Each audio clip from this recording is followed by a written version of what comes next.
Good morning, brothers and sisters and friends. நண்பர்களே,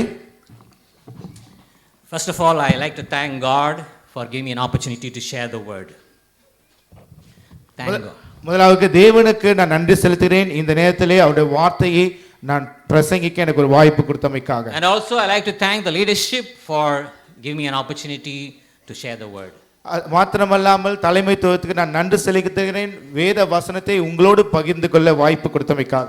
Outside is so hot, yet we see so many sisters and their brothers who was older in age came here so early to the church. வெளியிலே பார்க்கும்போது கடுமையான வெயில் இருக்கிறது, அனல் இருக்கிறது. இருப்பினும் வயது முதிர்ந்த சகோதர சகோதரிகள் ஆராதனைக்கு முன்பாகவே வந்திருக்கிறது நம்மால் காண முடிகிறது. And I can see Kannadi uncle coming over, sitting in the front row, encouraging me. That's an awesome heart. இங்கு கருணாநிதி அங்கிளை கூட என்னால் காண முடியாது. கைகளை பிசைந்து கொண்டு முதலாவது இருக்கையிலே அமர்ந்து கொண்டு எல்லாரும் உற்சாகப்படுத்தி கொண்டு இருக்கிறதை பார்க்கும்போது சந்தோஷமாக இருக்கு. You don't look at him as an old person, but he is young in age. அவரை நீங்கள் வயது முதிர்ந்தவர் என்று நீங்கள் சொல்ல முடியாது. அவர் இள வயது உள்ளவர் போல இருக்கிறார். Sometimes he come to and ask me, bro, are you fired up? சில நேரத்தில் அவர் என்னிடத்தில் கேட்கிறார், சகோதரரே நீங்க உற்சாகமாக இருக்கிறீர்களா என்று. Sometimes we ask the brothers, how are you bro? Yeah, doing well bro. சில நேரத்தில் நாம் சகோதரரை கேட்கிறோம், சகோதரர் எப்படி இருக்கீங்க? பரவாயில்லை சகோதரர். ஏதோ போயிட்டு இருக்கு bro வாழ்க்கை. Somehow it's going on. As a disciple, you should be fired up. சீடர்களாக இருக்கிற நீங்கள் எப்பவும் உற்சாகமாக இருக்க வேண்டும். Think about Jesus is very sad. He is very quiet. Do you think many people will follow him? நினைத்து பாருங்கள், இயேசு கிறிஸ்து மிகவும் சோர்வாக அமைதியாக அப்படி இருந்திருந்தார் என்றால் அப்போது பல பேர் அவரை தொடர்ந்து வந்திருப்பார்களா? But the Bible says that thousands of people are following him. வேதாகமம் சொல்கிறது ஆயிரக்கணக்கான மக்கள் அவரை பின்தொடர்ந்து வந்தார்கள் என்று. Today I want to share about a person called Caleb. இன்று நான் காலேப் என்று சொல்கிற அவரை பற்றி நான் பேச இருக்கிறேன். I hope some of us heard about this name Caleb. நான் விசுவாசிக்கிறேன் நீங்கள் அந்த காலேப் என்ற அந்த பெயரை நீங்கள் கேள்விப்பட்டிருப்பீர்கள். He is my hero and that I could learn so many things from him. அவர் எனக்கு கதாநாயகனாக இருக்கிறார். அவரிடத்திலிருந்து நான் நிறைய காரியங்களை கற்றுக்கொண்டேன். He is an example who persevered. அவர் விடாமுயற்சிக்கு என்பதற்கு ஒரு நல்ல உதாரணமாக இருக்கிறார். And he was not affected by unfaithfulness towards him or around him. அவர் பார்க்கும்போது அவரை சுற்றி அவிவிசுவாசமோ எந்த காரியங்களும் அவரை பாதிக்கிறதாக இல்லாமல் இருந்தது. One who is clung to the faith, அவர் விசுவாசத்தோடு இணைந்தவராய் பிடிக்கப்பட்டவராய் இருந்தார். And have the passion even at the old age. அவருடைய வயது முதிர்ந்த காலத்திலும் கூட அவர் மிகவும் வாஞ்சை நிறைந்தவராய் இருந்தார். Sometimes when we think I cross 50 or 60, bro I'm old. சில நேரத்தில் நினைக்கிறோம் நான் 50 வயது கடந்து விட்டேன், 60 வயது கடந்து விட்டேன், எனக்கு வயதாகி விட்டது என்று சொல்கிறோம். Who said you are old? Only the number. யார் சொன்னது உங்களுக்கு வயதாகி விட்டது என்றது? அது வெறும் எண்ணிக்கை மாத்திரமே. Bible says there are people who lived for many years, 930 years, 120 years. They never consider as old. வேதாகமத்திலே சொல்லுகிறது பல பேர் 120 வருடங்கள் வாழ்ந்திருக்கிறார்கள், 930 வருடங்கள் வாழ்ந்திருக்கிறார்கள். அந்த எண்ணிக்கை என்பது ஒரு பெரியதல்ல. But today we all live in this era where dominated by youth. இன்று நாம் வாழ்ந்து கொண்டிருக்கிற தருணத்தில் பார்க்கும்போது இள வயது மக்கள் அவர்கள் மேம்படுத்தி காட்டக்கூடியவர்களாக இருக்கிறார்கள். Of course we need to focus on youth. நிச்சயமாக இள வயது மக்களை நாம் நோக்கமாக இருக்க வேண்டும். But we need to look into every segment of aging population. அதே சமயத்திலே அந்த மக்கள் ரீதியாக அது வரக்கூடியதை நாம் சிந்திக்க வேண்டியது கவனிக்க வேண்டியதும் அவசியமாக இருக்கிறது. The youth are the focus because they are the leaders tomorrow. இளவயது மக்கள் தான் நோக்கம் உள்ளவர்களாக இருக்க வேண்டும். ஏனென்றால் அவர்கள் தான் எதிர்காலத்திலே வழிநடத்தக்கூடியவர்களாக இருப்பார்கள். Because this side is going to lead ministries, full-time ministers, family leaders will rise up from this side. இதோ இந்த பகுதியிலே இருக்க மக்கள் இவர்களிடத்தில் தான் எதிர்காலத்திலே தலைவர்களும் மக்களை சபையும் வழிநடத்தக்கூடிய மக்கள் வர இருக்கிறார்கள். So you need to have the desire, man, how I'm going to give my heart to God. நீங்கள் உங்களிடத்திலே இருதயத்திலே வாஞ்சை இருக்க வேண்டும், நான் எப்படி தேவனுடைய காரியத்தை நான் செய்ய வேண்டும் என்று. And those who are young should never look down on others. நீங்கள் இளவயதுள்ளவர்கள் அடுத்தவர்களை எப்பவுமே பார்த்து நீங்கள் குறைச்சி நோக்கி பார்க்க கூடாது. And people should not look down on youth also. இளவயது மக்களை பார்த்து மற்றவர்களும் அவங்களை குறைவாக நீங்கள் மதிப்பிடக் கூடாது.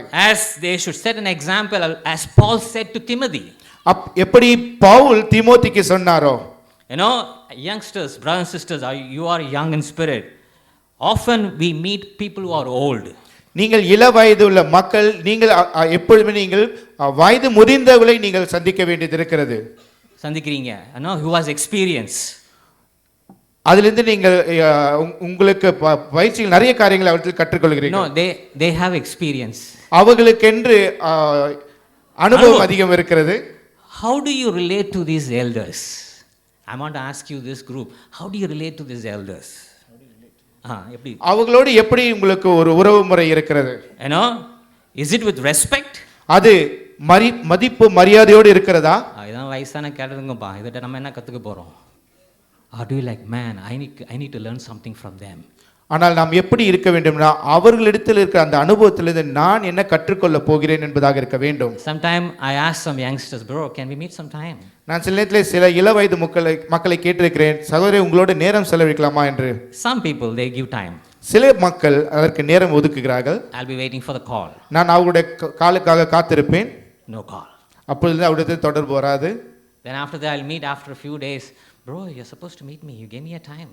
சகோதரி சில நாட்கள் கழித்து அவர்கள் கேட்டேன், நீங்க எனக்கு நேரம் கொடுத்திருந்தீங்க, நம்ம சந்திக்க வேண்டியது இருந்தது. I'm sorry, bro. I forgot completely, bro. மன்னிச்சிருங்க சகோதரி, நான் முற்றிலுமாய் மறந்து விட்டேன்.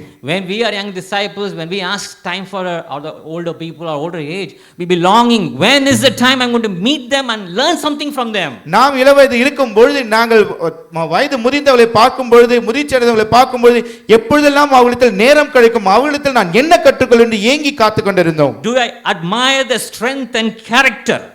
நாம் அவருடைய அந்த பலத்தையும் அவருடைய அந்த குணாதிசயத்தையும் நாம் மெச்சி பார்க்கிறோமா? Or do you trust your youthful vigor which is appreciated today in this world? இந்த உலகத்தில் இந்த வாலிப காரியத்தை மாத்திரம் மேம்படுத்தி பேசுகிற அந்த காரியத்தை குறித்து நாம் மேன்மையாக நினைத்துக் கொண்டிருக்கிறோமா? Or the physical strength that is admired?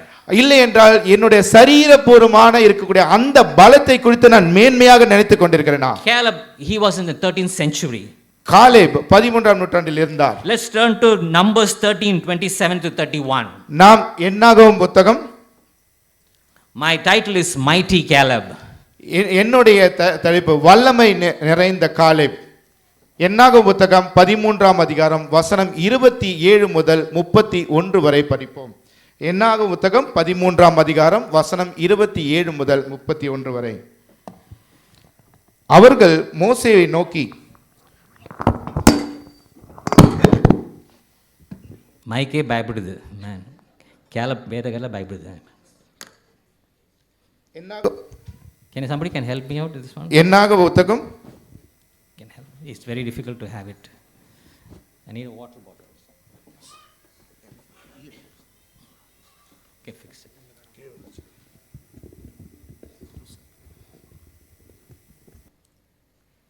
Yeah.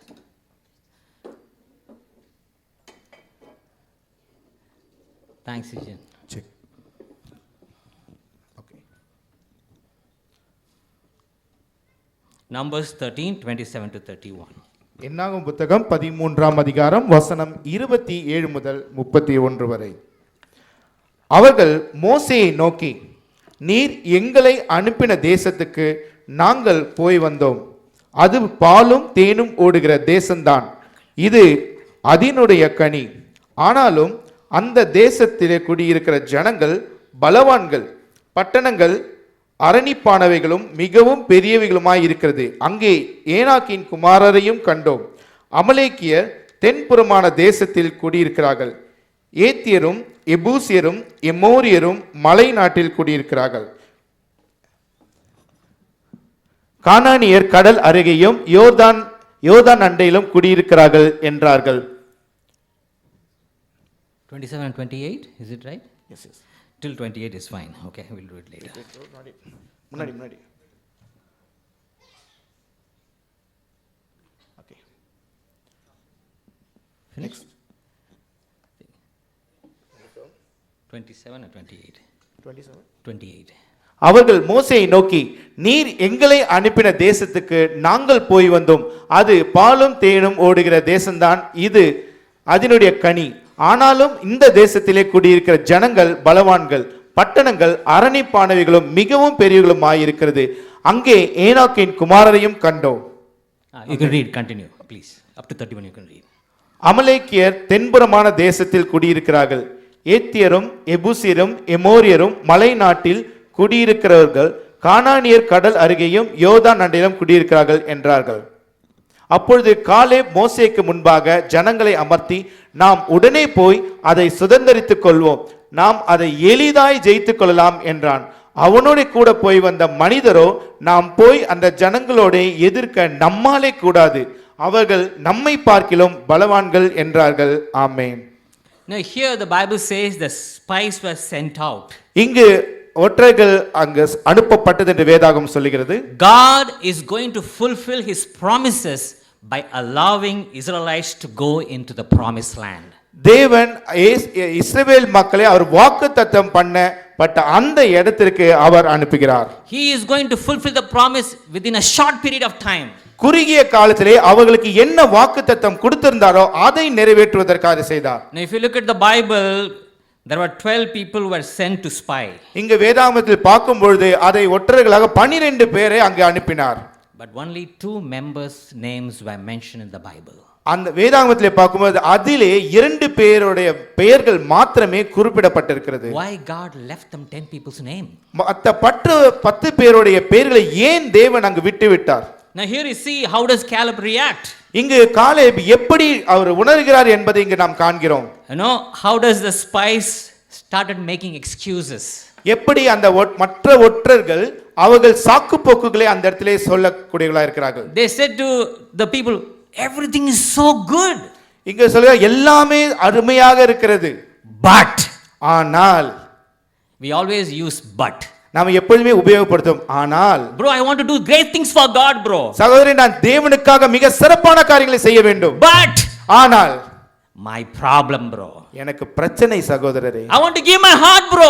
என்னுடைய இருதயத்தை நான் கொடுக்க வேண்டும் சகோதரே. But ஆனால் my wife or my husband, bro. ஆனால் என்னுடைய மனைவியும் என்னுடைய கணவனும் சகோதரரே. In verse 30-31 says they agreed part of God's plan. இங்கு 30 என்று சொல்கிறது, தேவனுடைய அந்த திட்டத்தை அவர்கள் ஒத்துக்கொள்ளுகிறார்களா, ஏற்றுக்கொண்டவர்களா இருக்கிறார்கள். They did their part. அவருடைய பகுதி எதுவோ அதை செய்தார்கள். No, they didn't. God did their part. தேவன் அவருடைய காரியம் எதுவோ அதை செய்தார். But they lacked faith to do their part. ஆனால் அவர்களுடைய காரியத்தை செய்வதற்கு அவர்களுக்கு விசுவாசம் குறைவானதாக இருந்தது. They exaggerated the difficulty. அவர்கள் அந்த பிரச்சனைகளை மிக பெரியதாக காண்பித்தார்கள். We see the following passages. Caleb, however, has the guts to speak up. அங்கு அதுக்கு பிறகாக இருக்கக்கூடிய வாக்கியங்கள் நாம் வசனங்களை பார்க்கும் பொழுது அந்த இடத்திலே காலேப் தைரியத்தோடு அவங்களுக்கு முன்பாக பேசக்கூடியவராக rejected the faithlessness of the spies report. அந்த ஒற்றர்கள் மற்றவர்கள் கொடுத்த அந்த ஒரு வார்த்தைகளை அதை விட்டு விடுவதற்கு, அதை ஒதுக்குவதற்கு அவர் தயாராக இருந்தார். You know, he's not like, okay, he sees the conversation not going in an encouraging way. அந்த இடத்திலே இருக்கக்கூடிய அந்த பேச்சுவார்த்தை சரியாக நல்லபடியாக செல்லவில்லை என்று அவர்களால் புரியக்கூடியது. He spoke up, say, hey guys, God is there. What you are looking into it? உடனே அவர் சொல்றார், சகோதரர்களே என்ன நினைக்கிறீங்க, தேவன் இருக்கிறார். அப்படியாக அவர் காரியங்களை சொன்னார். But it's very sad. ஆனால் சோகமான காரியம் என்னவென்றால், He spoke up, but it was a vain attempt. It was an attempt, was not successful what he said. ஆனால் அவர் என்ன சொன்னாரோ அந்த காரியம் அப்பொழுது நடைமுறைப்படுத்தப்படவில்லை. His faithful message was sadly rejected. அவர் விசுவாசத்தோடு சொன்ன அந்த செய்தி அங்கு நிராகரிக்கப்பட்டதை காண்கிறோம். Let's turn to chapter 14, 1-10. நாம் 14ஆம் அதிகாரம் வசனம் 1-10 படிக்கலாம். என்னாகும் புத்தகம் 14ஆம் அதிகாரம் வசனம் 1-10. அப்பொழுது சபையார் எல்லோரும் கூக்குரலிட்டு புலம்பினார்கள். ஜனங்கள் அன்று முழுவதும் அழுது கொண்டிருந்தார்கள். இஸ்ரவேல் புத்திரர் எல்லாரும் மோசேக்கும் ஆரோனுக்கும் விரோதமாக முறுமுறுத்தார்கள். சபையார் எல்லோரும் அவர்களை நோக்கி, எகிப்து தேசத்திலே செத்து போனோமானால் நலமாயிருக்கும், இந்த வனாந்தரத்திலே நாங்கள் செத்தாலும் நலம், நாங்கள் பட்டயத்தால் மடியும்படிக்கும் எங்கள் பெண் ஜாதிகளும் பிள்ளைகளும் கொள்ளையாகும்படிக்கு கர்த்தர் எங்களை இந்த தேசத்துக்கு கொண்டு வந்து என்ன எகிப்து தேசத்துக்கு திரும்பி போகிறதே எங்களுக்கு உத்தமம் அல்லவா என்றார்கள். பின்பு அவர்கள் நாம் ஒரு தலைவனை ஏற்படுத்தி கொண்டு எகிப்துக்கு திரும்பி போவோம் வாருங்கள் என்று ஒருவரோடொருவர் சொல்லிக் கொண்டார்கள். அப்பொழுது மோசேயும் ஆரோனும் இஸ்ரவேல் புத்திரரின் சபையாராகிய எல்லா கூட்டத்தாருக்கும் முன்பாக முகங்குப்புற விழுந்தார்கள். தேசத்தை சுற்றி பார்த்தவர்களில் நூனின் குமாரனாகிய யோசுவாவும் எப்புனேயின் குமாரனாகிய காலேபும் தங்கள் வஸ்திரங்களை கிழித்து கொண்டு இஸ்ரவேல் புத்திரரின் சமஸ்த சபையும் நோக்கி, நாங்கள் போய் சுற்றி பார்த்து சோதித்த தேசம் மகா நல்ல தேசம். கர்த்தர் நம்மேல் பிரியமா இருந்தால் அந்த தேசத்திலே நம்மை கொண்டு போய் பாலும் தேனும் ஓடுகிற அந்த தேசத்தை நமக்கு கொடுப்பார். கர்த்தருக்கு விரோதமாக மாத்திரம் கலகம் பண்ணாதிருங்கள். அந்த தேசத்தின் ஜனங்களுக்கு நீங்கள் பயப்பட வேண்டியதில்லை. அவர்கள் நமக்கு இரையாவார்கள். அவர்களை காத்த நிழல் அவர்களை விட்டு விலகி போயிற்று. கர்த்தர் நம்மோடு இருக்கிறார், அவர்களுக்கு பயப்பட வேண்டியதில்லை என்றார்கள். அப்பொழுது அவர்கள் மேல் கல்லெறிய வேண்டும் என்று சபையோர் எல்லோரும் சொன்னார்கள்.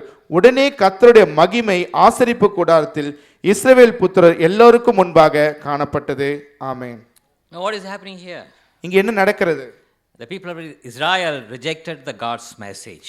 இஸ்ரவேல் மக்கள் அவர்கள் தேவனுடைய அந்த செய்தியை நிராகரித்தவர்களாக இருக்கிறார்கள். As well as the faithful leadership in the midst. அவருக்கு மத்தியிலே இருக்கிற அந்த விசுவாசமான தலைமைத்துவத்தையும் அவர்கள் நிராகரித்தார்கள். The Bible says they turned on to the leaders to stone them to death. அவர்கள் அந்த தலைவர்களுக்கு முன்பாக வந்து கல்களால் அடித்து அவர்களை கொலை செய்யக்கூட அவர்கள் தன்னை If தயார்படுத்தினார்கள். you look at this generation during Joshua's time, they were all faithful. But this generation between Joshua and Caleb, we could see they were not faithful. இங்கு அந்த சந்ததியுடைய அந்த வருட கணக்கில் பார்க்கும் பொழுது யோசுவா இருக்கும் பொழுது அந்த சமயத்தில் எல்லாருமே விசுவாசிகளாக அதிகமாக விசுவாசத்தோடு இருந்தார்கள்.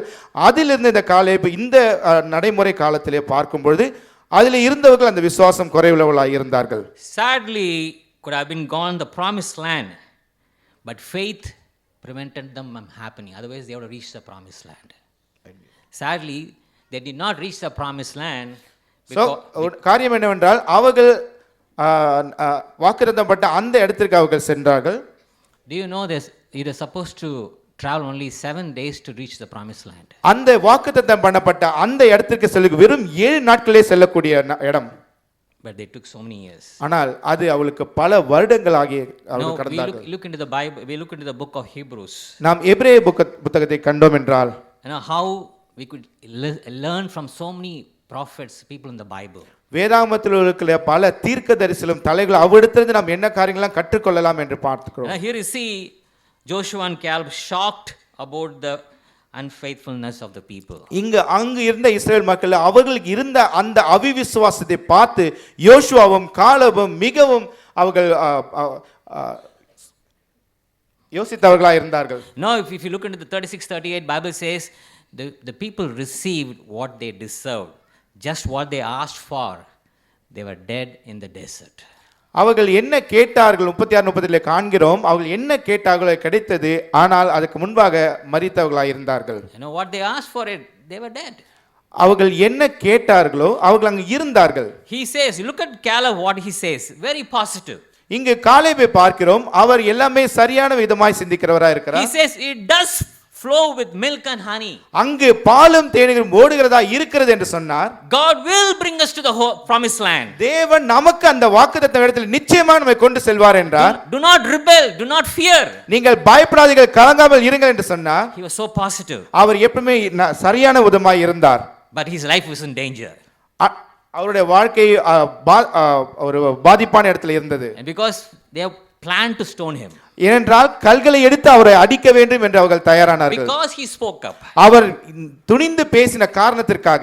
And the Bible says the Lord was about to wipe out the entire clan. தேவன் அந்த மொத்த நகரத்தையும் அவர் அழித்து விடுவதற்கு தயாரானார் என்று. You know, Bible says Caleb has a different spirit. வேதாகம் சொல்லுது காலேபுக்கு வேறு ஒரு உற்சாக ஆவி இருந்தது. The Bible says remaining people they all died by the plague. அங்கு மீதி இருந்த எல்லா மக்களுமே அந்த வாதை வந்து அதனால் மரித்தார்கள். Only Joshua and Caleb entered the promised land. வெறும் யோசுவாவும் காலேபும் மாத்திரமே அந்த வாக்குத்தத்தம் பண்ணப்பட்ட அந்த நகரத்திற்குள் சென்றார்கள். 25 lakh people left Egypt. எகிப்திலிருந்து 25 லட்சம் மக்கள் அங்கிருந்து புறப்பட்டார்கள். Only 2 people reached the promised land. அதிலே வெறும் 2 பேர் தான் வாக்குத்தத்தம் பண்ணப்பட்ட நகரத்துக்கு சென்றார்கள். God doesn't look at the numbers. தேவன் அந்த எண்ணிக்கையை பார்ப்பது கிடையாது. He wants the heart. அவருக்கு அந்த இருதயம்தான் தேவை. He wants the person who have faith. அவர் தனிப்பட்ட முறையில் விசுவாசத்தோடு அவர் எதிர்பார்க்கிறார். But Joseph says they're willing to go against the crowd. ஆனால் யோசுவா பார்க்கும்பொழுது அந்த மக்கள் எதிராக இருந்தாலும் அவர்களுக்கு எதிராக செல்வதற்கு தயாரானார். Sorry, Caleb was willing to go against the crowd. Caleb அந்த மக்களுக்கு எதிராக செல்வதற்கு தயாரானார். What about you and me? உங்களை பற்றியும் என்னை பற்றியும் என்ன? Are you willing to go against the crowd when faithless things happening around you? விசுவாசம் இல்லாத காரியம் நம்மை சுற்றி நமக்கு மத்தியிலே நடந்து கொண்டிருக்கும் பொழுது அவைகளுக்கு எதிராக செல்வதற்கு நீங்கள் தயாராக இருக்கிறீர்களா? Are you living differently? நீங்கள் மாறுபட்டு நீங்கள் வாழ்கிறீர்களா? So many Christians reject when the Lord talk to them. தேவன் மற்றவர்கள் பேசும்பொழுது பல பேர் அதனை நிராகரிக்கிறார்கள். Love for the enemies. Bible says in Mount Sinai message. அங்க பார்க்கும்போது உங்களுடைய எதிரிகளை நேசிப்பாயா என்று மவுண்ட் சினாயிலே அவர் கொடுக்கப்பட்ட செய்தி. Do you follow it? நீங்கள் அதனை நடைமுறையில் நடத்துகிறீர்களா? About prayer. Do you have that passion of prayer? உங்களுடைய ஜெபத்தை பற்றின வாஞ்சையோடு நீங்கள் ஜெபிக்கிறீர்களா? We are concerned about the things of the world today. இன்று உலகத்தில் இருக்கக்கூடிய அந்த காரியங்களை குறித்து நாம் அதிகமாய் கவலைப்படுகிறவர்களா இருக்கிறோம். Like faithlessness is real today. Many people are faithless. இன்று விசுவாசம் மற்ற இன்று நிச்சயமாக நடந்து கொண்டிருக்கிற பல பேர் அந்த விசுவாசம் இல்லாதவர்களாய் இருந்து கொண்டிருக்கிறார்கள். Either they are concerned with the pleasures of this world. இந்த உலகத்தின் அந்த மாம்சமான அந்த ஏக்கத்தை அந்த காரியத்தை அவர்கள் எதிர்பார்க்கிறார்கள். Or driving in the hard work in your job. இல்லை உங்களுடைய வேலையிலே நான் கடினமாய் உழைக்கின்ற காரியமாக இருக்கலாம். And sometimes old age becomes an excuse for the inactivity. ஒருவேளை நாம் நடைமுறையிலே செயல்படாமல் இருக்கிறதுக்கு நம்மளுடைய வயது முதிர்வு ஒரு காரணத்தை நாம் காட்டலாம். Now we need to move forward. We need to fast forward 45 years when Caleb started. Now we are going to see Caleb is no longer a young man of 40 years old. நாம் இள வயதாக Caleb இருக்கும்போது என்ன நடந்தது என்று பார்த்தோம். இதற்கு பிறகாக அவர் கொஞ்சம் முதிர்ச்சி அடையும் பொழுது என்ன நடக்கிறது என்பதை நாம் காணலாம். Now he is 85 years old. இப்பொழுது அவர் 85 வருடம் நிறைந்தவராய் இருக்கிறார். How will you be if you are 85 years? நீங்கள் 85 வயது நீங்கள் இருக்கும்போது எப்படி இருப்பீர்கள்? No, this is the next time he appears. Let's see Joshua 14:6-15. நாம் யோசுவா புத்தகம் 14 Joshua 14:6-15. யோசுவா புத்தகம் 14 அதிகாரம் வசனம் 6 இலிருந்து 15 நாம் காணலாம். யோசுவா 14 6 15. அப்பொழுது யூதாவின் புத்திரர் கில்காலிலே யோசுவாவிடத்தில் வந்தார்கள். கேனாசியனான எப்புனேயின் குமாரனாகிய காலேப் அவனை நோக்கி, காதேஸ் பர்னேயாவிலே கர்த்தர் என்னை குறித்தும் உம்மை குறித்தும் தேவனுடைய மனுஷனாகிய மோசேயோடே சொன்ன வார்த்தையை நீர் அறிவீர். தேசத்தை வேவு பார்க்க கர்த்தரின் தாசனாகிய மோசே என்னை காதேஸ் பர்னேயாவிலிருந்து அனுப்புகிற போது எனக்கு 40 வயதாய் இருந்தது. என் இதயத்தில் உள்ளபடியே அவருக்கு மறு செய்தி கொண்டு வந்தேன். ஆனாலும் என்னோட கூட வந்த என் சகோதரர் ஜனத்தின் இருதயத்தை கரைய பண்ணினார்கள். நானோ என் தேவனாகிய கர்த்தர் உத்தமமாய் பின்பற்றினேன். அந்நாளிலே மோசே, நீ என் தேவனாகிய கர்த்தரை உத்தமமாய் பின்பற்றினபடியினாலே உன் கால் மிதித்த தேசம் உனக்கும் உன் பிள்ளைகளுக்கும் என்றென்றைக்கும் சுதந்திரமாயிருக்க கடவுது என்று சொல்லி ஆணையிட்டார். Up to 15? Yes. இப்போதும் இதோ கர்த்தர் சொன்னபடியே என்னை உயிரோடே காத்தார். இஸ்ரவேல் வனாந்தரத்தில் சஞ்சரிக்கையில் கர்த்தர் அந்த வார்த்தையை மோசேயோடு சொல்லி இப்போது 45 வருஷமாயிற்று. இதோ இன்று நான் 85 வயதுள்ளவனானேன். மோசே என்னை அனுப்புகிற நாளிலே எனக்கு இருந்த அந்த பலன் இந்நாள் வரைக்கும் எனக்கு இருக்கிறது. யுத்தத்துக்கு போகும் வருத்தமாய் இருக்கிறதற்கு அப்போது எனக்கு இருந்த பலன் இப்போதும் எனக்கு இருக்கிறது. ஆகையால் கர்த்தர் அந்நாளிலே சொன்ன இந்த மலை நாட்டை எனக்கு தாரும். அங்கே ஏனாக்கியரும் அரணிப்பான பெரிய பட்டணங்களும் உண்டென்று நீர் அந்நாளிலே கேள்விப்பட்டீரே. கர்த்தர் என்னோடு இருப்பாரானால் கர்த்தர் சொன்னபடி அவர்களை துரத்தி விடுவேன் என்றான். அப்பொழுது யோசுவா எப்புனேயின் குமாரனாகிய காலேபை ஆசீர்வதித்து எப்ரோனை அவனுக்கு சுதந்திரமாக கொடுத்தான். ஆதலால் கேனாசியனான எப்புனேயின் குமாரனாகிய காலேப் இஸ்ரவேலின் தேவனாகிய கர்த்தரை உத்தமமாய் பின்பற்றினபடியால் இந்நாள் மட்டும் இருக்கிறபடி எபிரான் அவனுக்கு சுதந்திரமாயிற்று. முன்னே எபிரோனுக்கு கிரியாத் அர்பா என்று பேரிருந்தது. அர்பா என்பவன் ஏனோக்கியருக்குள்ளே பெரிய மனுஷனாயிருந்தான். யுத்தம் ஓய்ந்ததினால் தேசம் அமைதலாய் இருந்தது. ஆமென். Now here you see, after 85 years, he's appearing in the Bible again. இங்க வேதாகமத்தில் 85 வருடங்கள் அவர் வந்ததுக்கு பிறகாக அங்க வேதாகமத்தில் திரும்ப காணப்படுகிறார். He's not limping. அப்பா முடியலையாப்பா, மெலிதான் வலிக்குதுப்பா, முதுகுலாம் வலிக்குதுப்பா. He's not like that. He's like, man, Bible says he was very strong. வேதாகம் சொல்லுகிறது மிகவும் ஸ்திரமாய் இருந்தார் என்று, பலசாலியாக இருந்தார் என்று. You know, the war was going on. Joshua took the lead. அங்கு போர் நடந்து கொண்டிருக்கிறது. யோசுவா முன்னின்று நடத்தி கொண்டிருக்கிறார். In the book, Joshua is in the southern campaign. இங்கு தெற்கிலே பார்க்கும்போது அங்கு போராட்டம் என்பது நடக்கிறது. And he is going to Jericho to the northern campaign. அவர் எரிகோவுக்கு சென்று அந்த தொடர்ந்து வடக்கை நோக்கி செல்லக்கூடியவராக இருக்கிறார். And Caleb reminded Joshua the promise. அப்பொழுது காலேப் யோசுவாவுக்கு அந்த வாக்குத்தத்தத்தை நினைவூட்டுகிறவராக இருக்கிறார். A promise that God made it to Caleb. அந்த வாக்குத்தத்தம் அந்த காலேப் அவர் அங்கு சொல்லக்கூடியவராக இருக்கிறார். Caleb is 85 years old. Caleb 85 வருடம் வயதுள்ளவராக இருக்கிறார். He is still vigorous. அவர் இன்னும் அவர் தைரியம் நிறைந்தவராய் இருக்கிறார். Obviously he feels fit. நிச்சயமாக அவர் எல்லாமே சரியான ஒரு பலசாலியாக இருக்கிறார்.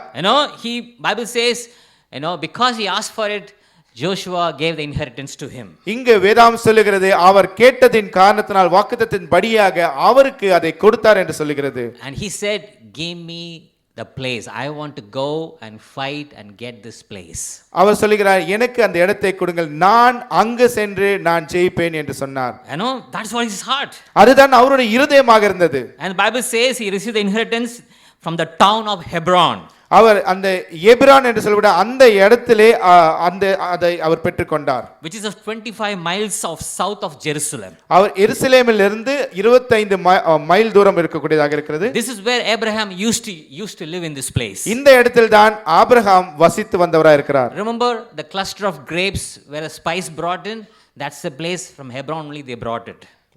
Hebron, cluster means திராட்சை கொத்துக்கள். Okay. And earlier கொத்துக்களை பறித்து வந்த அந்த இடமாக இருக்கிறது. The spice brought from the promised land. Remember? அந்த ஒற்றைகள் அந்த வாக்குத்தத்தப்பட்ட அந்த இடத்திலிருந்து அவர்கள் பறித்து வந்த திராட்சை அந்த இடத்தை தான் அவர் குறிப்பிடுகிறார். Even today Hebron is still now the host of the largest wine producing country even today. இன்றளவும் பார்க்கும்போது எபிரான் அந்த இடத்தில் தான் இந்த திராட்சை தோட்டமும் அந்த திராட்சரசமும் அதிகமாய் உற்பத்தி பண்ணக்கூடிய இடமாக இன்றளவும் இருக்கிறது. And Caleb asked for the land, it was granted to him. Caleb அந்த இடத்தை கேட்டார், அவருக்கு அது கொடுக்கப்பட்டது. And the Bible says in the land there's a rest from war. அந்த இடம் அந்த போரிலிருந்து நிறுத்தி ஒரு அமைதி காத்த இடமாக மாறினது. Even then the job was not complete until everything has to be occupied, but that time there was a lot of peace and rest. அந்த இடத்தில் பார்க்கும் முழுவதுமாக முடியவில்லை, ஆனால் அந்த தருணத்திலே அந்த இடத்திலே சமாதானம் என்பது வந்தது என்று காண்கிறோம். But what I look at Caleb is he's very positive, he's faithful. அங்கு காலேப் என்று பார்க்கும் பொழுது எல்லாமே சரியாக சிந்திக்கிறவராய் நேர்மறையாக சிந்திக்கிறவராய் இருந்தார். His spirit is not diminished. அவருடைய ஆவியானது அமுங்கப்பட்ட ஒரு அழுத்தப்பட்ட ஆவியாக இல்லை. Even after passing 45 years he still has that same spirit. அவர் தொடர்ந்து 40-45 வருடங்கள் அவர் கடந்திருந்தாலும் இன்னும் அவர் விசுவாச தைரியத்தோடு அங்க இருந்தார். He said, certainly I can do it. அவர் சொன்னார், நிச்சயமாக என்னால் அதை செய்ய முடியும் என்றார். When he was told at 40, even at 85 he says, I will drive them out. அவர் 40 வருடத்தில் இருக்கும்போது சொல்லப்பட்டது 85 வருடம் சொல்ல இப்பொழுதும் என்னால் அவர்களை துரத்தடிக்க முடியும் என்று சொன்னார். Let's read Joshua 14:12. I hope it's there. Joshua 14:12. யோசுவா புத்தகம் 14ஆம் அதிகாரம் வசனம் 12இல் காணலாம். ஆகையால் கர்த்தர் அந்நாளிலே சொன்ன இந்த மலை நாட்டை எனக்கு தாரும், அங்கே ஏனாக்கியரும் அரணிப்பான பெரிய பட்டணங்களும் உண்டென்று நீர் அந்நாளில் கேள்விப்பட்டீரே. கர்த்தர் என்னோடு இருப்பாரானால் கர்த்தர் சொன்னபடி அவர்களை துரத்தி விடுவேன். ஆமென். What a convicting point is, in spite of spending 45 years delayed, he did not have any bitterness towards anyone or God. இங்கு 45 வருடங்கள் கடந்திருந்தாலும் அந்த இடத்திலே பார்க்கும் பொழுது எதுவுமே கசப்பு தன்மை என்பது அவங்களுக்குள்ள எங்கேயுமே வரவில்லை.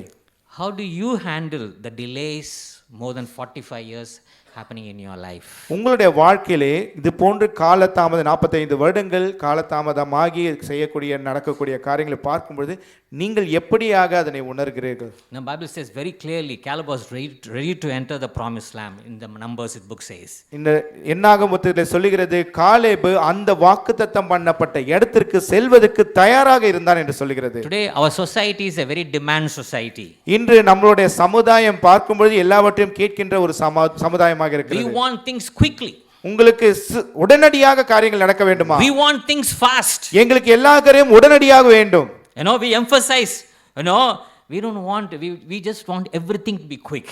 நாம் எல்லா காரியத்தையும் பெரிதாக பார்த்து எல்லாமே உடனடியாக நடக்க வேண்டும் என்று விரும்புகிறவர்களா இருக்கிறோம். Maybe sometimes we may get whatever we want. ஒருவேளை நமக்கு என்ன வேண்டுமோ உடனடியாக நமக்கு அதை பெறுகிறோம். Maybe sometimes we get only part of it, which will take long time to receive. ஒருவேளை நாம் வேண்டும் என்று நடக்கிற காரியங்கள் சிலது உடனே கிடைக்கலாம், சிலதுக்கு நேரம் தாமதம் எடுக்கலாம். But do you believe that God will do to what he promised to us? ஆனால் நீங்கள் விசுவாசிகள் நம்புகிறீர்களா தேவன் நமக்கு என்ன வாக்குத்தத்தம் பண்ணி கொடுத்திருக்கிறாரோ அதை நமக்கு கண்டிப்பாக கொடுப்பார் என்று? Sometimes we say, God, I want it to happen now or short time. God doesn't work like that. தேவனே நீங்கள் எனக்கு கொடுத்த வாக்குத்தத்தத்தை எனக்கு உடனடியாக வேண்டும், குறைந்த நேரத்துக்குள்ளாக எனக்கு வேண்டும் என்று நீங்கள் நினைக்கலாம். ஆனால் தேவன் அதை அப்படியாக பார்ப்பது இல்லை. That is not the faith. அது விசுவாசம் இல்லை. We need to have dreams. நமக்கு கனவுகள் என்பது கண்டிப்பாக இருக்க Dreams we வேண்டும். need to have faith, but we need to come about, are we doing it together as we? நாம் அந்த கனவுகள் நமக்கு வேண்டும், அதன் மீது நமக்கு நம்பிக்கை என்பது வேண்டும். ஆனால் அதை நாம் சேர்ந்து செய்யக்கூடியதற்கு தயாராக இருக்க வேண்டும். When the spirit of individualism comes, that's a danger. தனித்துவமாக நான் செய்வேன் என்று தனித்துவமாக வரும்பொழுது அதுதான் நம்மளை பாதாளத்திற்கு ஒரு கடுமையான கஷ்டமான சூழ்நிலை கொண்டு செல்கிறது. We like to live as individual person. Bro, don't come, give me a distance, I cannot come near to you. Or sister, don't come, I'm alone, I'm an individual guy. சகோதரன் நீங்கள் வர வேண்டாம், சகோதரி நீங்கள் வர வேண்டாம், நீ என்னோடு இங்கே வேண்டாம், நான் தனித்துவமாக என்னால் இந்த காரியங்கள் நான் செய்வேன் அப்படியாக. Some of us knows nobody knows your life. சில பேர் நம்மளுடைய வாழ்க்கை குறித்து யாருமே தெரிந்திருக்காது, வாழ்க்கையில் என்ன நடக்கிறது யாருக்குமே தெரியாதபடியாக இருக்கிறார்கள். And still we are part of the church, we do attend ministries, everything we do, but so many of us doesn't know what is going on in your life. நாம் இருந்த போதிலும் நாம் சபையோடு இருக்கிறோம், ஆராதனையிலே பங்குகிறோம், மக்களோடு இருக்கிறோம். ஆனாலும் நமக்குள்ளாக இருக்கக்கூடிய விஷயங்கள் என்ன நம் வாழ்க்கையில் நடந்து கொண்டிருக்கிறது யாருக்குமே தெரியாதபடியாக சில பேர் இருந்து கொண்டிருக்கிறோம். It is like a battle you are fighting alone. இதற்கு எப்படி என்றால் இந்த போராட்டம் என்பது நீங்கள் தனிமையாக போராடி கொண்டிருப்பதாக. Sometimes always allowing no delays, being impatient means missing the word of God. சில நேரத்தில் நாம் இந்த காரியங்கள் தாமதமாக வரைய காரியங்களை நிறுத்திவிட்டு தேவனுடைய வார்த்தை என்பதை நாம் இழக்கிறவர்களாக இருக்கிறோம். We need to persevere patiently.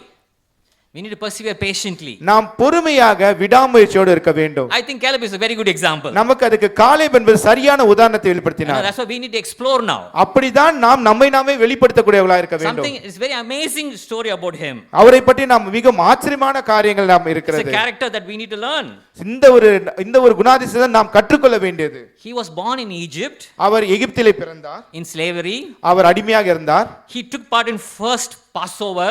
அவர் முதலாவது அந்த பாஸ்காவிற்கு அவர் இருந்தார். And he then even went with the Exodus team. He was there in the original spice. அந்த யாத்திராகமத்திலே அந்த யாத்திரை சென்ற அந்த மக்கள் அனைவரோடு இருந்த அந்த ஒற்றர்களே இவரும் ஒருவராக இருந்தார். He lived through the desert generation, all the people travel in the desert, he was there. அவர் பாலைவனத்திலே பிரயாணம் சென்ற அந்த மக்களோடு இவரும் இருந்தார். He witnessed the conquest. அவர் அந்த வெற்றிக்கு அவர் சாட்சியாக கூட இருந்தார். What a life, so many things he has seen in his generation. என்ன ஒரு அற்புதமான அவருடைய வாழ்க்கை பாருங்கள், எல்லா சந்ததியரையும் அவர் அந்த சந்ததியோடு இருந்தார். You know there are older members in the congregation. No, we all know. நமக்கு தெரியும் இந்த குடும்பத்திலே பார்க்கும் பொழுது வயது முதிர்ந்தவர்களும் இருக்கிறார்கள் என்று. In fact, older people are around us who has pretty amazing stories. ஆனால் நம்மோடு இருக்கக்கூடிய அந்த வயது முதிர்ந்தவர்கள் அவர்களுக்கு என்று பல அற்புதமான ஒரு கதைகள் அவங்களுக்கு பின்பாக இருக்கும். Do you know them? Do you know their life?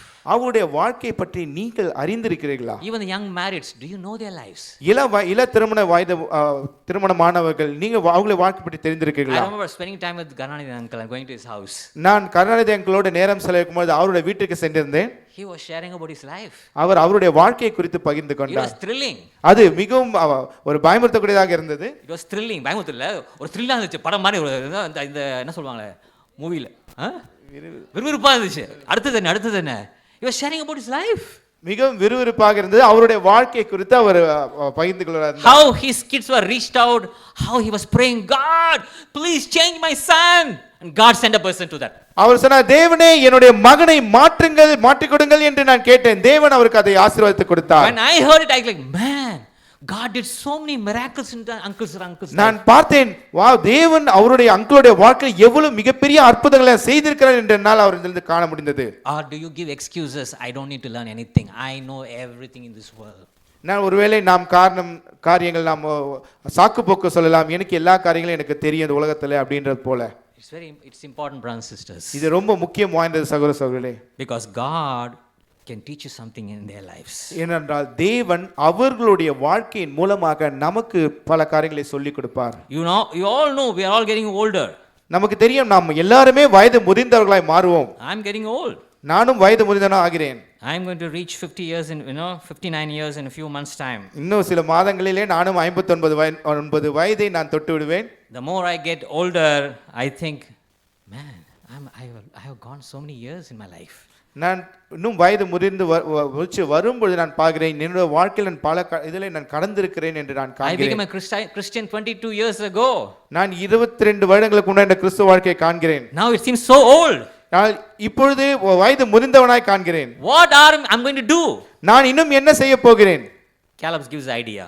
Caleb அதற்கு ஒரு காரியத்தை எனக்கு சொல்லிக் கொடுக்கிறார். Not about having faith, but he helps us to be fit. அவர் நமக்கு எப்படி நாம் ஸ்திரமாய் நம்மளால் இருக்க முடியும், வலிமை இருந்தால் இருக்க முடியும் என்று சொல்லிக் கொடுக்கிறார்.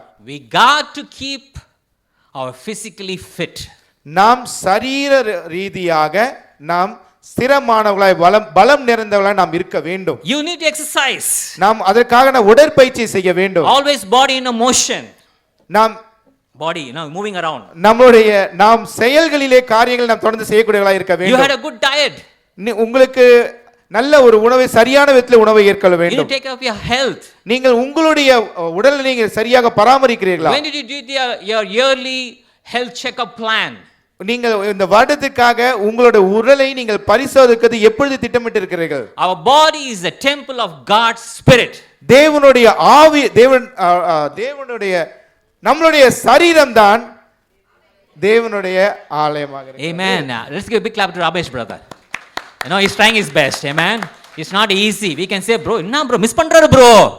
இங்க வந்தா தான் தெரியும் எப்படி.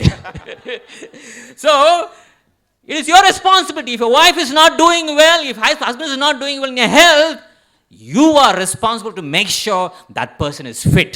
நீங்கள் தான் உங்களுடைய குடும்பத்திலே உங்களுடைய கணவனும் உங்களுடைய மனைவியும் அவர்களுடைய உடல்நிலை சரியாக பராமரிக்கவில்லை என்றால் நீங்கள் தான் அதற்கு பொறுப்பு. அவர்கள் சரியா பராமரிப்பதற்கு உற்சாகப்படுத்த வேண்டும். ப்ரோ எவ்வளோ சொல்றேன் ப்ரோ, செய்யவே மாட்டார் ப்ரோ. எவ்வளோ சொல்றேன் ப்ரோ, கண்டுக்கவே மாட்டாங்க bro. You don't know how to find ways to get it done. Amen. நீங்க அதை செய்வதற்கு சரியான வழிமுறைகளை இன்னும் நீங்க கற்றுக்கொள்ளாமல் இருக்கிறீர்கள். We have to be careful, brothers, because Bible says if your not body is fit, how you are going to live? You and me can live for 85 years. நீங்கள் உங்களுடைய சரீரம் ஸ்திரமாய் இல்லவென்றால் எப்படி நீங்கள் அந்த காரியங்களை செய்ய முடியும் என்று வேதம் கேட்கிறது. You need to work on that, brothers and sisters. நீங்கள் அதற்கு குறித்து நீங்க அதிகமாக வேலை செய்ய வேண்டும் சகோதர சகோதரி. The Bible says clearly the man of 85 can able to do everything. இங்கு 85 வயது முதிர்ந்தவர் கூட எல்லா காரியத்தையும் செய்ய முடியும் என்று வேதாகமத்தில் நமக்கு எடுத்துரைக்கிறது. That means you and me can do anything if Caleb could do it. நீங்கள் இதற்கு என்ன அர்த்தம் என்றால் காலேபால் இந்த காரியத்தை செய்ய முடியும் என்றால் நீங்களும் நானும் இந்த காரியத்தை செய்ய முடியும். We should not give any time excuse. நாம் எந்த ஒரு சாக்குப்போக்கும் சொல்ல முடியாது. Because already the persons are there in the Bible. அது போன்ற எல்லா விதமான மக்களும் நம்மிடத்தில் வேதாகமத்தில் உதாரணமாய் இருக்கிறார்கள். We all know about Daniel. நமக்கு எல்லாருக்கும் தெரியும் தானியேலை பற்றி. Daniel said, I will eat only vegetables to make my body healthy. என்னுடைய சரீரம் ஸ்திரமாய் இருப்பதற்கு நான் வெறும் நான் சைவ உணவை மாத்திரமே சாப்பிடுவேன் என்று சொன்னார். I cannot live without non-veg, bro. நான் அசைவம் இல்லாமல் நான் வாழவே முடியாது சகோதரி. Sometimes sisters and all, bro, every day we have to eat chicken, bro. சில நேரத்தில் சகோதரி சொல்லுவாங்க, சகோதரர் எப்பொழுதுமே அசைவம் தினமும் சாப்பிடுகிறார். நாக்கு ருசி கண்டுபோச்சு bro. ரொம்ப கஷ்டம் bro. We all say no. I remember some sisters telling me, what, you can eat every day? I can't eat like that. Only once I can eat. Our body is accustomed to do all these things. நாம் எல்லா நாளுமே என்னால் அசைவம் எடுத்துக்கொள்ள முடியாது. ஆனால் எப்பனா ஒரு டைம் நாம் அசைவம் ஒவ்வொரு நாள் எடுத்துக்கொள்ளலாம். ஆனால் நம்முடைய சரீரம் அதை ஏற்றுக்கொண்டதாக இருக்கிறது. The Bible says Daniel looked brighter. He was strong because he eat the right food. வேதாகம் சொல்லுது, தானியேல் பார்க்கும்போது பொலிவோடு அவர் காணப்பட்டார், மிகவும் ஸ்திரமானதாய் காணப்பட்டார். அவர் சைவத்தை எந்த உணவு நல்ல உணவோ அதனை அவர் எடுத்துக்கொண்டவராய் இருந்தார். I want my kids to look at me as, man, my dad keeping his body fit. என்னுடைய மகனும் மகளும் பார்த்து சொல்ல வேண்டும், என்னுடைய தகப்பனார் அவருடைய சரீரத்தை ஸ்திரமாய் வைத்திருக்கிறார் என்று சொல்ல வேண்டும். Of course, now I'm not 35 or 25, but I can't do everything whatever the youngsters do. ஆனால் நிச்சயமாக நான் 25 வருடங்களோ 35 அவர்கள் செய்கிற காரியங்கள் என்னால் செய்ய முடியாதுதான். But I can match some areas in my life. ஆனால் என்னுடைய வாழ்க்கையிலே சில தருணங்களே அதை போன்று ஒப்பாக பல காரியங்கள் செய்ய முடியும். But some of us let our bodies go. ஆனால் நம்மளிலே பல பேர் நம்முடைய சரீரமானதை அப்படியே விட்டு விட்டோம். They make no effort to become fit. அவர்கள் ஸ்திரமாய் இருப்பதற்கு எந்த ஒரு முயற்சியும் அதற்காக எடுக்காமல் விட்டார்கள். Even it leads to a mentally weak also. அந்த சரீரத்தை ஒழுங்காக பராமரிக்கவில்லை என்றால் மனதளவிலே நாம் பலவீனப்படுகளாய் மாறுகிறோம். Keeping fit mentally is something to admire in the older men and women. நம்முடைய மனநிலை நாம் ஸ்திரமாய் இருக்க வேண்டும் என்றால் அந்த வயது முதிர்ந்தவர்கள் அவர்கள் இதுவரைக்கும் எப்படி பராமரித்து என்று பார்த்து நாம் பார்க்க வேண்டும். What are we doing things to keep our minds going? நம்மளுடைய மனம் சிறப்பாக செல்வதற்கு என்ன காரியங்களை நாம் செய்கிறோம்? Today, brothers and sisters, let us learn from Caleb that we need to finish the race till the end. நாம் காலேபிடத்திலிருந்து நாம் கற்றுக்கொள்ள வேண்டும், நம்மளுடைய இந்த ஓட்டத்தை நாம் சரியாக ஓடி முடிக்க வேண்டும். And I want to ask you a question. I want to end this with a question. இந்த கேள்விகளோடு உங்களிடத்தில் நான் முடிக்க விரும்புகிறேன். How to handle the delays like in Caleb's life of more than 45 years? காலேபை போன்று 45 வருடங்கள் அந்த தாமதத்தை அவர் எப்படி நாம் அதனை கையாளுவோம்? When you ask God, do you believe that I will wait till God answers? நாம் தேவனிடத்தில் நாம் கேட்டோம் என்றால் நான் அதற்கு பதில் இருக்கும் வரைக்கும் காத்திருங்கள் என்று சொல்வார். And second question is, do we keep our body fit and mentally also? இரண்டாவது கேள்வி, நம்மளுடைய சரீரத்தையும் நம்மளுடைய மனதையும் நாம் ஆரோக்கியமாக வைத்திருக்கிறோமா? And the third one is, are you ready to take the challenge at the age of 85? மூன்றாவது கேள்வி, 85 வருடத்தில் இருக்கக்கூடிய அந்த சவாலை நீங்கள் ஏற்பதற்கு தயாராக இருக்கிறீர்களா? Is anyone in this group who has reached 85 years? இந்த குடும்பத்திலே யாராவது 85 வயதை தொட்டவர்கள் இருக்கிறீர்களா?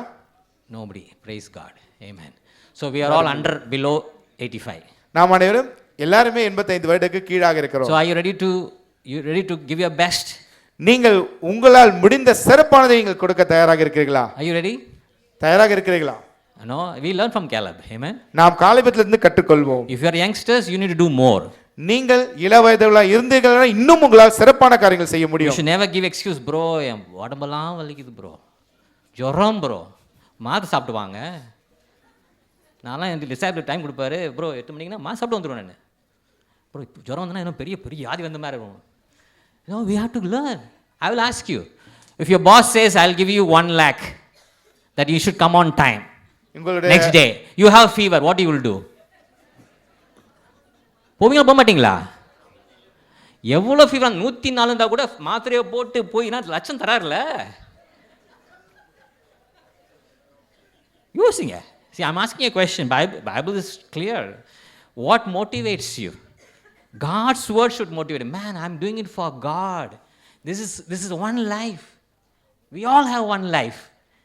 We should use it wisely. தேவன் நமக்காக ஒரு அற்புதமான வாழ்க்கையை கொடுத்திருக்கிறார். இந்த வாழ்க்கையை நாம் ஞானமாக இதை நடைமுறையில் நாம் கொண்டு செல்ல வேண்டும். I believe today we learn from Caleb.